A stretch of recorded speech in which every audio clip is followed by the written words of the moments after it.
The CBS Radio Mystery Theater presents...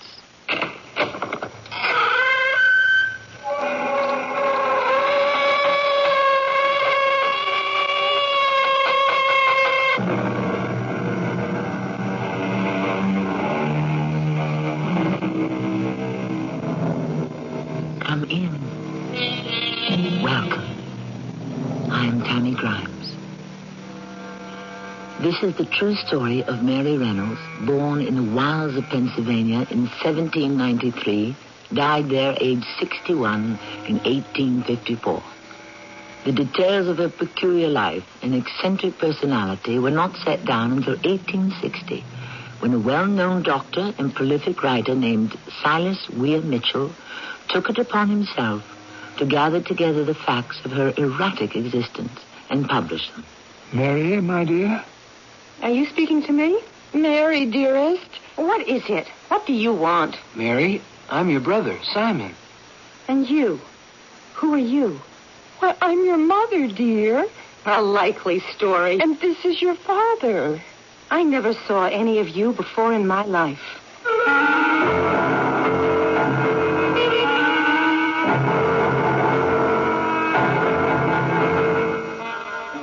Our mystery drama, The Mysterious Slumber, was written especially for the Mystery Theater by Elspeth Eric and stars Elspeth Eric and Deanna Kirkwood. I shall return shortly with Act One.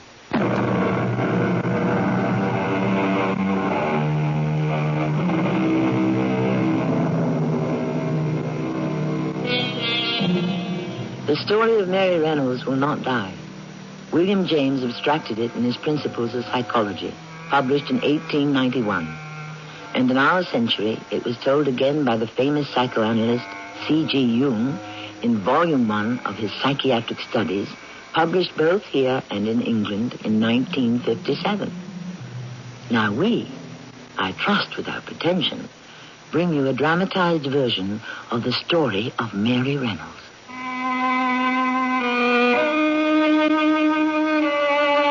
I'm the Reverend John V. Reynolds of Meadville, Pennsylvania. And Mary Reynolds was my aunt. For the last 25 years of her life, she lived in my home, keeping house for me and showing herself to be a woman of splendid character and sound judgment. When Dr. Silas Weir Mitchell wrote me, 30-odd years after Aunt Mary's demise, asking me what I could contribute to the tale of her strange existence, I was hard put to it to give him anything like a sensible account. Still, from what I had heard from my grandparents and my father, I was able to reconstruct certain essential and reliable details.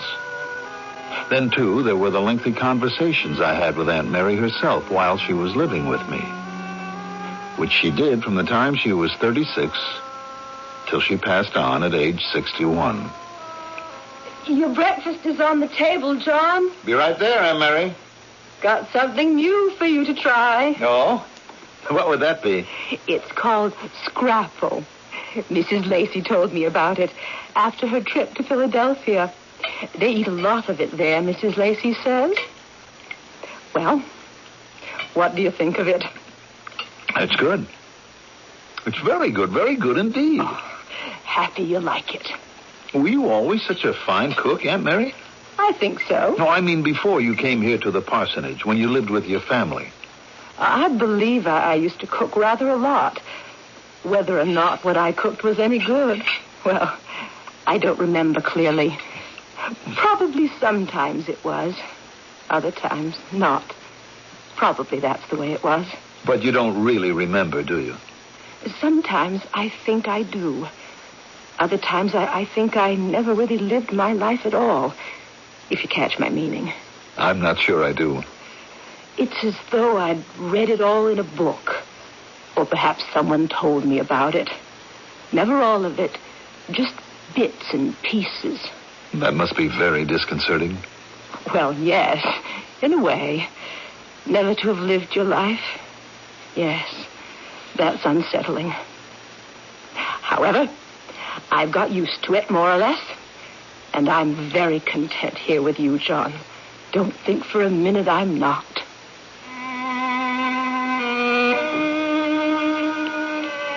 The vagaries of Aunt Mary's memory disturbed me a little, but they fascinated me too. She seemed, this late in her life, to have some dim, dreamy idea of a shadowy past which she could not fully grasp. From my father, her older brother, Simon Reynolds, I had got some notion of the schism which had split Aunt Mary's personality when she was 18 years old. An extremely mild, morose, even melancholy young woman. Pass me your plates, everybody. I'll stack. Mary. Simon? Papa? Here's mine. Here you are, Mother. Mary, your plate, please. Oh, yes. Now you can clear. Yes, Mama. Be sure you scrape them. Yes, Mama. Simon, you are going to take her to the church social, aren't you? Mama, I already asked somebody. Well, you can certainly take your sister along. No, I can't. She'd be a wet blanket. Maybe she wouldn't. Yes, she would. I know. I've let her tag along before. She hangs back. She's got no conversation. She hardly even smiles. Nobody wants to dance with her. Nobody can talk to her. Oh, now, Simon. Let's have no bickering now, if you please. Papa, do I have to? Well, more likely than not, she won't want to go. That's right. She hardly ever does. Well, she can't mope around the house all the time. It's not healthy. I could ask her to go riding with me tomorrow, I guess. Mary's afraid of the horses. Mary's afraid of everything. Still, if you wanted a walk, or maybe a slow trot. It's nice in the woods this time of year. The woods? You wouldn't take Mary into the woods. You know how she feels about the woods. I'd be with her. It's the wild animals she's afraid of. Yes, and the snakes. The rattlesnakes, the copperheads. Anyway, I'll ask her. But I won't take her to the social. Mary? What is it, Simon? Come here a minute, will you? I've washed the dishes, Mama, and dried them and put them away. Now, if you don't mind, I'd like to go to bed. But it's early. All the same. Mary, how would you like it if we saddled up a couple of horses tomorrow and rode through the woods? Oh, no. No, I wouldn't. I couldn't. Well, you'd have me along to protect you. No, I couldn't. Mama, is it all right if I go up to bed now? Of course, Mary, if you want to. Thank you very much. Good night, all. Oh, that poor girl. That poor, poor girl. My father was fond of his sister, though her melancholy personality, so unlike his own, made it difficult for him to get close to her, to enjoy her company in any light-hearted way. Still, he felt protective. He wanted to help this forlorn, unhappy young woman, try to bring a little joy into her almost morbid existence. One evening, he and my grandfather came home after a long day's work in the fields. Supper ready, Mama? Yes, you've got two hungry men here. I'm just setting the table. You two go wash up. Why are you setting the table? Where's Mary? Why isn't she doing it? Mary's upstairs. What's she doing up there? She's sick or something? She's asleep. Asleep? Sleep at 6 o'clock. She must be sick. When did she take to bed? Last night. Last night? Last night after supper. You were here, she did the dishes, and she went to bed. That's where she's been ever since. She didn't come down to breakfast. I remember that. Nor for dinner. Well, why didn't you say something? Well, I didn't want to worry you. I thought, well, the poor girl's tuckered out. Let her sleep. When she's good and ready, she'll wake up. Didn't you try to rouse her? Ask her if anything was well, wrong. Of course I did. What kind of mother do you think I am? I went up there half a dozen times at least. I spoke to her. I even shook her a little, pretty roughly the last time. But she never opened her eyes, never uttered a sound, just turned away from me and went on sleeping. Oh, good heavens, she's been sleeping close to 20 hours. What are we going to do? Can't just sit around and wait for her to wake up. What if she never does? Now, don't talk like that, Simon. I think we should go up there. All of us. Mama? Papa? The three of them went up the steep stairs together, each with a separate and nameless fear, each with a dim hope that all would somehow be well and life could go on as before. They reached Mary's little room. Its door was open. I didn't shut her door in case she should call out. I wanted to be sure I heard her. Mama, look. She's sitting up in bed. She's all right. Mama, you gave us such a scare. Well, let's go in. Let me go in first. Mary, my dear? Are you speaking to me by any chance? Mary, dearest? What is it? Mary? And what do you want? Well, I'm your brother. I'm Simon. What's a Simon? I'm your brother. What's that? Brother. Mama? What's she? I'm your mother, dear. And I'm your father. I never saw any of you before in my life. She's left her senses. Gone clean out of her mind. Could it be the long sleep that's done it? Well, she doesn't look any the worse for it. Oh, she looks almost pretty happy-like. Mary, wouldn't you like to get up out of bed? What's that you said? About a... Oh, what was it? A bed? This. What you're lying on. This is a bed. Your bed. Bed. A bed. Your bed. Your bed. Mary's bed. What's a Mary's? Mary is you, dear. You are Mary. It's your name. Mary Reynolds. What's name? Tell me. Are you making fun of me? Oh, no. I think you are. I think you don't like me much. Oh, Mary. Maybe not at all. Mama, Papa, both of you go downstairs. Leave me alone with her. You think we should? We're not doing much good here. Well, call us if you need us, Simon. I will. I like you, you know. I always have. Since when? Since always. Why? No reason. I just always have. You don't know me. Oh, yes, I do. I know you very well. I don't know you. How's that? Well, it's all right, I guess. Give me your hand, will you? This?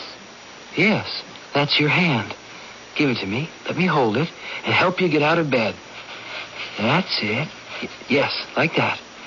And we'll walk over to the window and look out, and you'll see what you shall see. I shall see what I shall see. That's right. Now let me pull the curtain.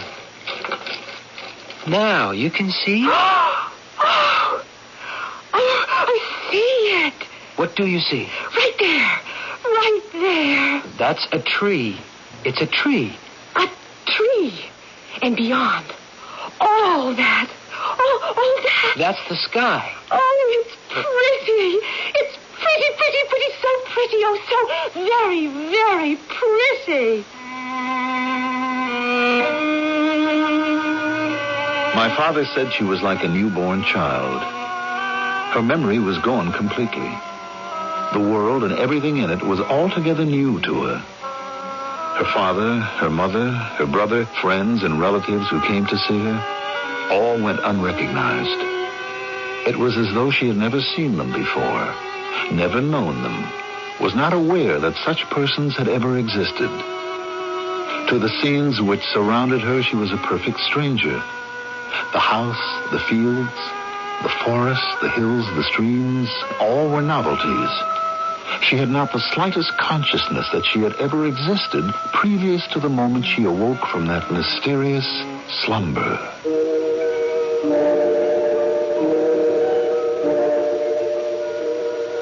Mary Reynolds awoke from her long sleep, not the withdrawn, unhappy, uncommunicative girl she had been before she took to her bed. She emerged a new person with a new personality and a new life. The old one vanished along with her memory of it. In a way, she was reborn, yet born in a state of maturity, with a capacity for relishing the rich, the sublime, the luxuriant wonders of creation. I'll be back shortly with Act Two.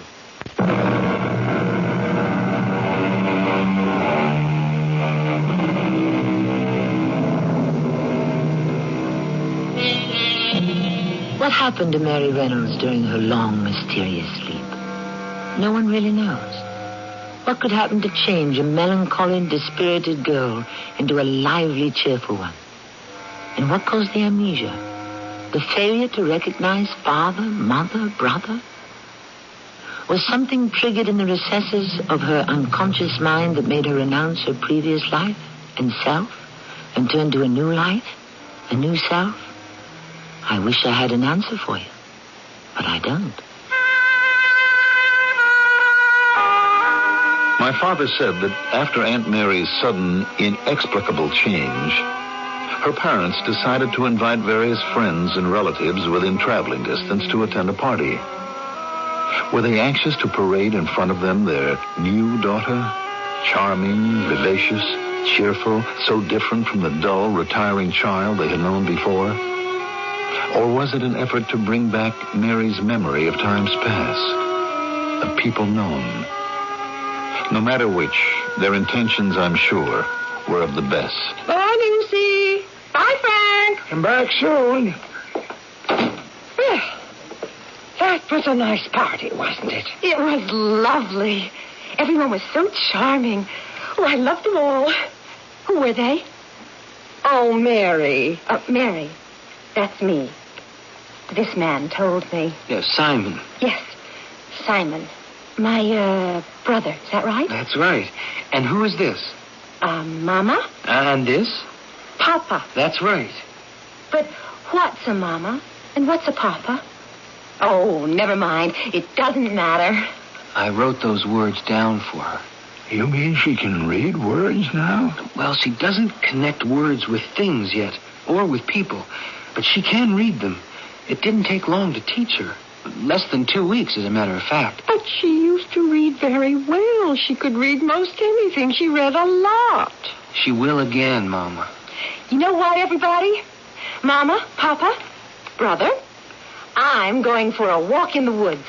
Well, it'll be getting dark very soon. It makes me no never mind. Oh, Mary, there are wild animals in the woods, dangerous ones. Oh, pooh. Your cousin Arthur saw a bear once. So did I. I know what you saw, and it was nothing but a big black hog. Oh, that's not true. I know what you're trying to do. You want to keep me shut up in this mean little house. You want to frighten me so I'll never go out, never have any good times. Well, it won't work because I'm going. I'm going now, and I'll go again tomorrow, and every single day after that. There was no stopping her. Her brother, her father, her mother sat helplessly by as she went skipping off in the direction of the forest. As time wore on, she took to going off early in the morning, rambling until nightfall over the whole countryside, heedless as to whether she were on a path or in a trackless forest. Anyone who made the slightest attempt to hold her back became her enemy. And my father, as well as his parents, stopped trying. Mary? Mary? Oh, you mean me? You are Mary. I am Simon. You are my sister. I am your brother. I know that. You told me. Yes, but do you know what it means? That we are brother and sister? Is it supposed to mean something? It means we have the same parents. Oh. Mama is your mother, and she's my mother. Papa is my father, and he's your father, too. Uh-huh. We are a family.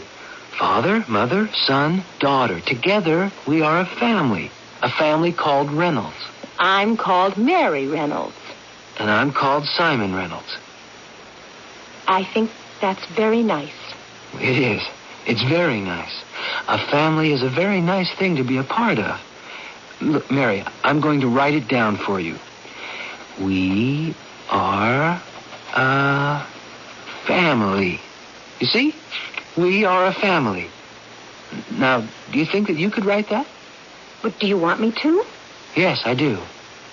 All right. Give me the pencil. And here's a piece of paper. Thank you. We are a family. How's that? That's good, Mary. That's very good. I thought you'd like it. Mary, did you notice when I wrote the sentence, I started on the left-hand side of the paper and wrote toward the right? Did you? Uh-huh. But you wrote from right to left. Did I? Would you have any idea why you did that, Mary? No. That's just the way I did it. Now I'm going for a walk in the woods. Thus, another oddity was added to Aunt Mary's new personality. By now, her parents and brother were beginning to accept the creature she had become. She was merry and high-spirited, ready for fun and adventure. Not at all the gloomy, withdrawn girl she had been before the long sleep. Mama, Brother Simon, when are we going to give another party? You want to have a party, Mary? The way we did before. All those people, all that good food, the elderberry wine, the dancing and laughing and talking. You really enjoyed that party, didn't you, Mary? Oh, yes, I loved it. That pretty girl with the black curly hair. But that was your cousin, Nellie. She and her husband, Arthur, they live in Sudley. Arthur couldn't come that day because he was down with a fever. Do you remember Nellie and Arthur? I remember Nellie from the party. If she was the one with the black curly hair. But not Arthur. I mean from before the party. We all went to their wedding. Did we? You got a new dress for it, the blue-flowered one. Where is it? Well, I think it's up in the attic. You never wore it again. Oh, get it down from the attic. I'll wear it to the party. Who else will come?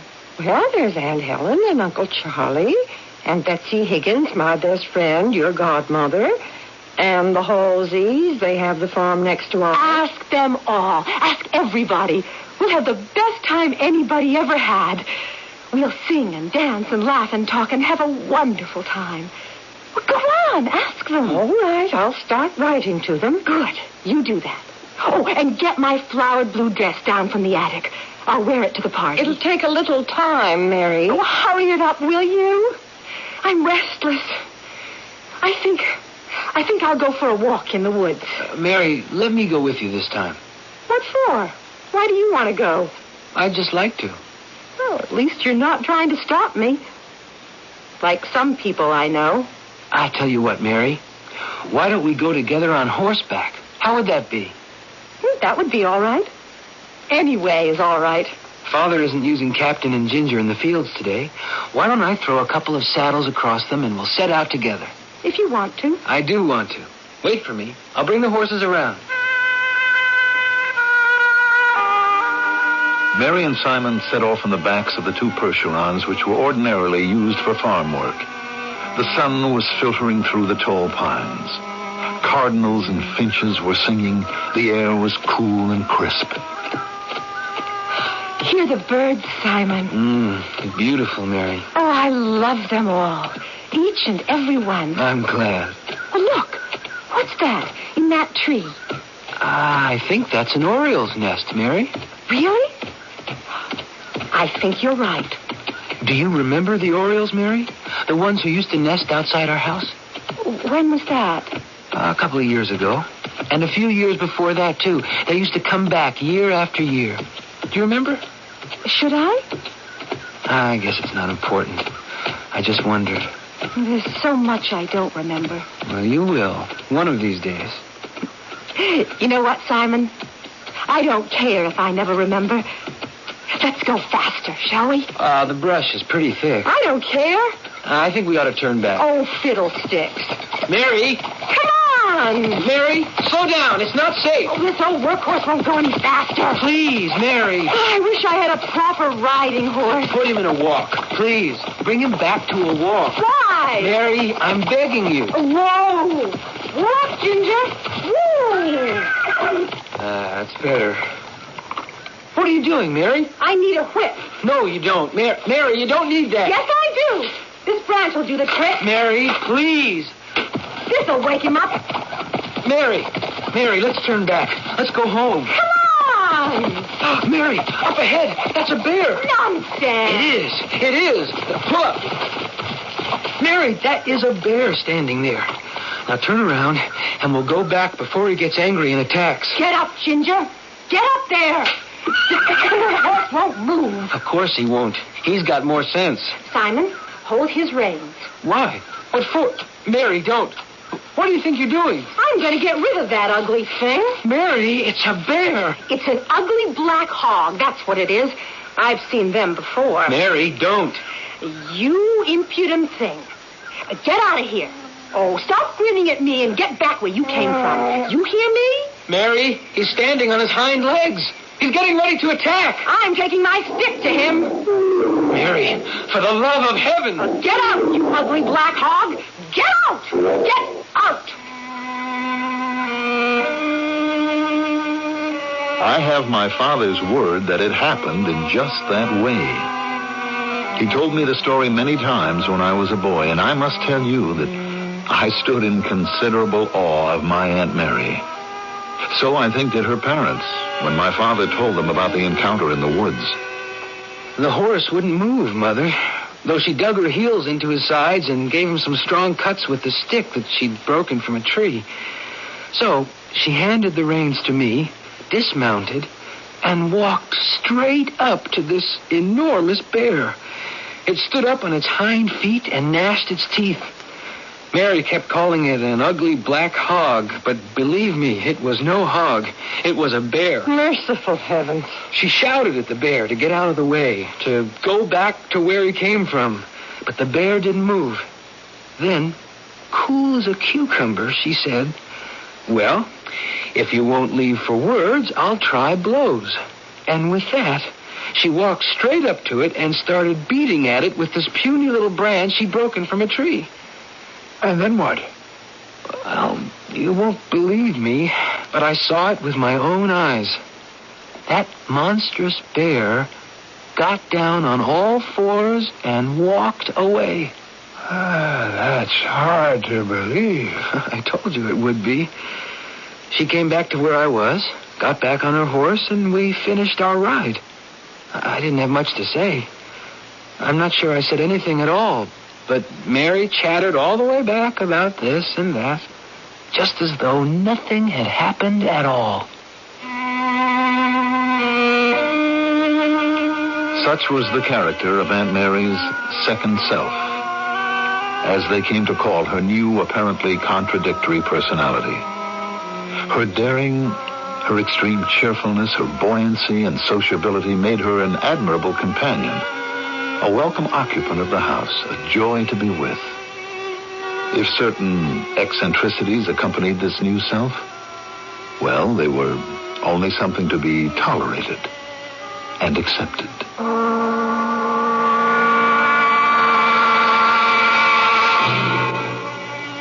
Was Mary Reynolds, in her encounter with the bear, simply a very brave woman, or was she a fool? Was she mad? Such questions are still asked about people who cross the ocean in a sailboat, who climb mountains, who race cars, who perform incredible feats of all kinds. We commonly consider them to be fearless, but it's possible they are scared to death and trying to deny it. I'll be back shortly with our concluding act.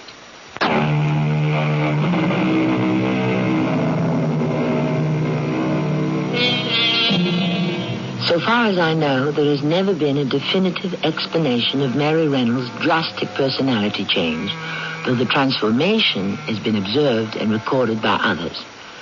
The most facile and admittedly superficial description is, quote, the removal of inhibition, unquote, enabling Mary to, in a manner of speaking, set herself free. But why this should have occurred when it did, after a prolonged slumber, at the age of 18, no one seems to know, least of all myself.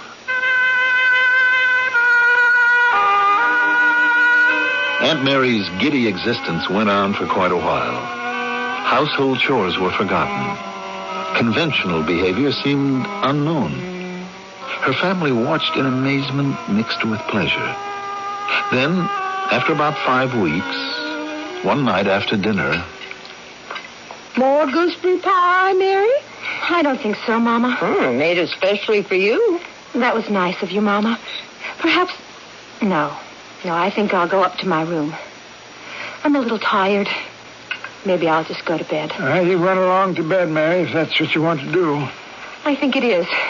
I think that's what I want to do. Good night, all. Sleep well, dear. I will. I'm really very tired. You think she's all right?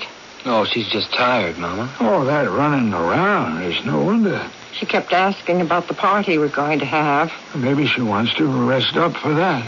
You think she'll recognize anyone this time? I'm not sure she even recognizes us. Oh, I know she calls you Mama and Papa, and she calls me Brother Simon, but I'm not sure she knows what those words mean. I'm not sure she knows who we really are. Or, for that matter, who she is. Well, anyway, she's a joy to have around. Even if she never makes her bed or cleans up her room or helps me with the meals, simply romps around enjoying herself. I get my pleasure from just watching her. So different from the way she used to mope around, wearing a long face, never smiling. Anything is better than that.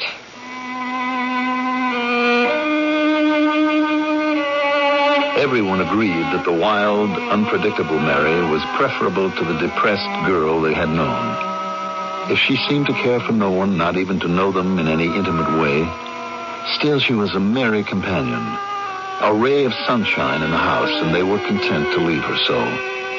Not that anyone could have changed her. Supper ready, Mother? We're home. Almost ready, Papa. I'm Mary. You're setting the table. Of course I am. I always set the table. Well, you haven't been doing it for quite a while. What are you talking about? I always set the table. You know that. It's one of my chores. I'm surprised at you, Simon. Mary, did you go for a walk in the woods today? In the woods?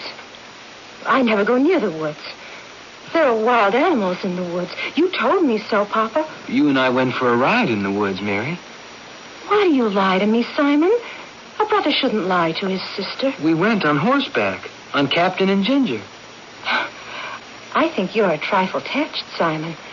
I would never do such a thing. Yesterday I did what I always do.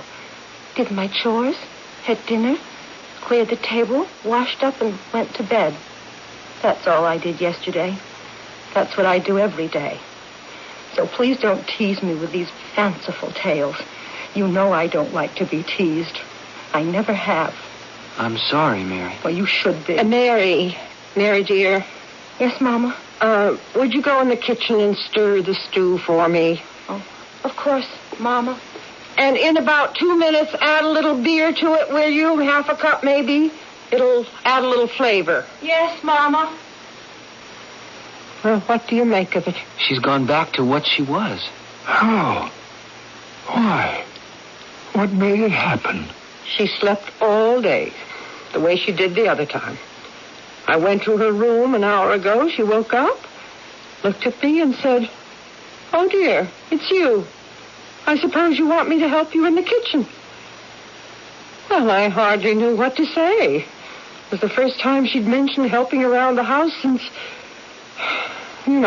she changed. Now she's changed back. I don't know if to be glad or sorry. Nor do I. Nor I. Well, what's to be done? What can be done, Papa? Mama? Yes, Mary, dear? There's no beer in the keg. None at all. Not a drop. And I don't understand it because yesterday the keg was full. Well, we probably drank it all up at the party. What party? We had so many people here. Everybody drank quite a lot. What party are you talking about? Well, when all the friends and relatives were here, we all had such a good time, and you had the best time of anybody. You don't remember it, do you, Mary? A party? And I had a good time? At a party? Who was here? Your cousin Nellie was here. Oh, her. With the kinky black hair. You remember Nellie? Oh, she's my cousin. I've never liked her, though. Oh, Mary, you liked her at the party and you thought her hair was beautiful. Oh, that's not possible. She married Arthur, didn't she? I could never see what he saw in her. She's not even pretty. Do you remember their wedding? Well, of course I do. You bought me a blue dress. I hate blue. It's my least favorite color. Was Arthur at this party you're talking about? No, dear, just Nellie. And then there was your Aunt Helen and Uncle Charlie and the Halseys, Betsy Higgins. My godmother. You do remember her? My closest friend, Betsy Higgins? Well, of course I remember her. But I don't remember any party. Still, if you say so, there must have been, I guess. Mary, do you remember the day I saddled up Captain and Ginger and you and I went for a ride in the woods? Now you are lying to me. I would never go in the woods. There are wild animals in the woods. Well, that's true, but we went. And in the deep part of the woods, we came across a bear. A bear? But you weren't the least bit frightened. You said it was nothing but an ugly black hog. And you broke a branch off a tree, and you went at that bear. You yelled at him to get out, go away, and then you started beating him over the snout with your little stick. I did that? And you were as cool as a cucumber. What happened? That big bear put his head down and slunk away. Do you remember any of that, Mary? If you say it happened, then it must have happened. Aunt Mary remained in what her family by now had come to call her first state. Dull, depressed, even melancholy, as contrasted with her euphoric second state, for several weeks, until, after another prolonged slumber, she awoke. Mother! Father! Simon, where is everybody? Mary, yes, what is it, dear? You said there was going to be a party, Mother. You promised me another party. What party? Well, you know the one you promised me, like the other one. But you didn't seem to want a party. Not want a party? Why wouldn't I want a party? I like good times just like anybody else, you know. But you said that you... I know what I said. I said, let's have another party just like the one before. I told you that yesterday. Or the day before. I forget exactly which day it was. Mary, my dear, you have been very depressed and unhappy for a few weeks now. Oh, I have never been depressed or unhappy. How can you say such a thing? Simon! Yes, Mama? Come up here right away. Where are you? In Mary's room. Simon, she's changed again. What? What did you say? Mary's changed again. It's the second state. She's back in it again. Mary? Has anybody looked out the window? Such a beautiful day. How are you feeling, Mary? Oh, I feel wonderful. Well, that's good. I'm glad. Well, of course it's good. What else should it be? It's not the way you felt yesterday. Oh, of course it is. That's the way I've always felt. I felt like this all my life. No, you haven't. Of course I have. No, most of your life you've been a very unhappy girl. Oh, that's ridiculous. Absolutely ridiculous. No, it's not. It's true. You just don't remember. Is that it? That I don't remember? Well, that's part of it anyway. What's the rest of it? I don't know. I just don't know. I wish I could remember being unhappy. At least I think I wish I could. I'm not sure. Maybe it would help. I could try, I suppose. Maybe you should. Now? Whenever you feel like it. Well, I don't feel like it now. All right, then don't. But maybe later. Yes, later. Sometime. Not now. And you know why? Why? No, you tell me why. Because I feel so absolutely marvelous. Why should I spoil it? No reason, I guess. You know what I'd like to do right now, this minute? I'd like to go saddle up a horse and go for a ride in the woods. Will you come with me, Simon? If you want me to. Oh, I do. I want you to. Remember the last time when we ran into that ugly black hog and you said it was a bear? But I knew better, didn't I? And I beat that old black hog. I beat him off with a stick, didn't I, Simon? And he ran away. Dirty old black hog.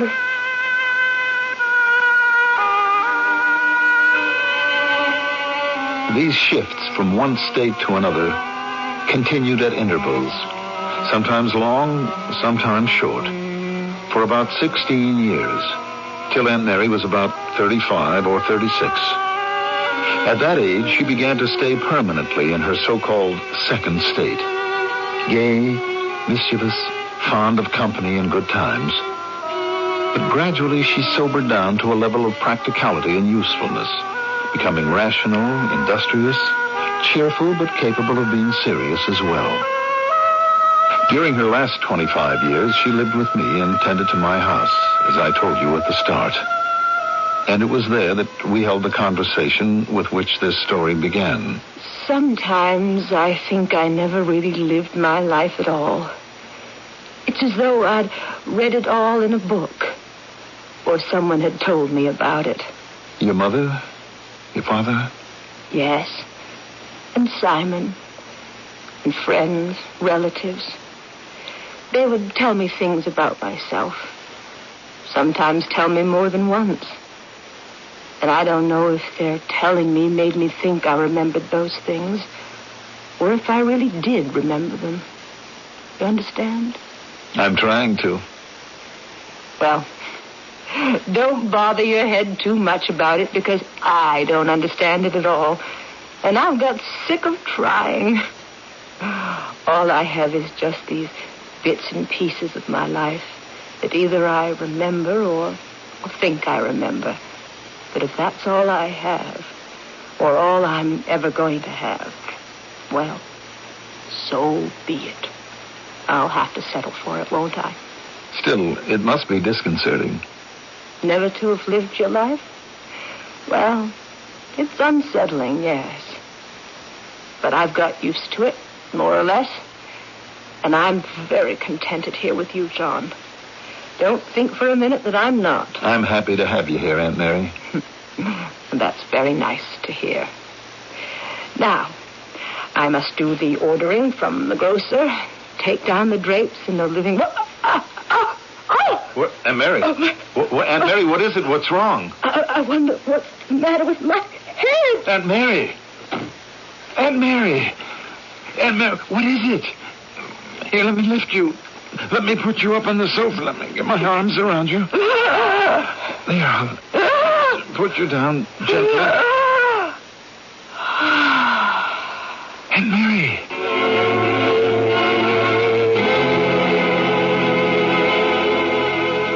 She gasped twice there on my sofa. Then a long, deep sigh. And she was dead. I have written all this to Dr. Silas Weir Mitchell. I wish I could tell him more, that I could offer reasonable explanations for the strange events that befell my Aunt Mary.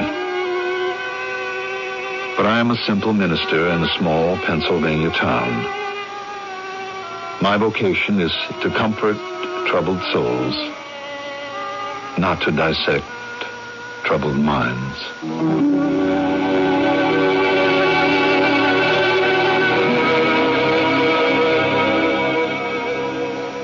Cases like that of Mary Reynolds have been repeated over and over since her day. People who exhibited quite varied personalities at different times. The malaise has been called double consciousness, multiple personality, spontaneous character change. But giving an ailment a name does very little to effect a cure. I'll be back shortly. This is what happened to Larry, another reader, or is it victim, of Ravenhouse Mysteries. I was at the bus stop reading the latest Ravenhouse paperback when a lady walked by. She seemed familiar, like I knew her from somewhere. I followed her. She started to run, and I lost her in the crowd.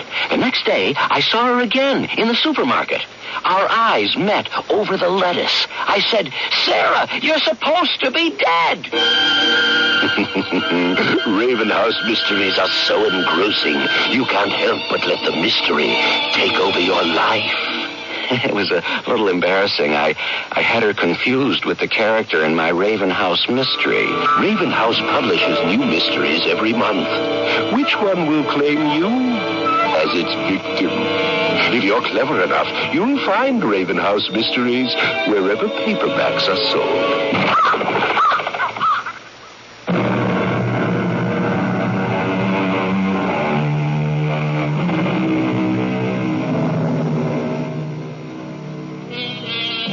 It is interesting interesting to note that every case like that of Mary Reynolds is marked by total amnesia.